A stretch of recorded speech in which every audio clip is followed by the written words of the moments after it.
আমাদের দেশে কারা সবচাইতে বেশি নিরাপদ জানেন? আমাদের দেশের যত সংখ্যালঘু আছে না, তারা হচ্ছে সবচাইতে নিরাপদ। একদম মায়ের খুলের মতো আছে তারা।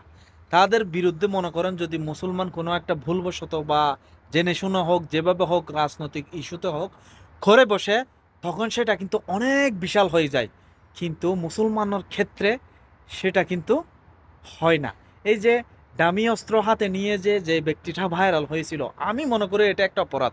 এরপরও কিন্তু পুলিশ তাকে সাথে সাথে গ্রেপ্তার করেছে। দামি অস্ত্র মানে বুঝেন, খেলনার বন্দুক। খেলনার বন্দুক হাতে নিছে, সেখানে নিউজে প্রচার করেছে নাকি আতঙ্ক ছড়িয়ে পড়েছিল।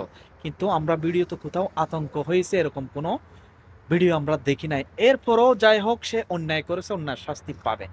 কিন্তু আমাদের দেশের যদি হিন্দুরা এটা করতো তাহলে কখনো তাকে গ্রেপ্তার করতো না।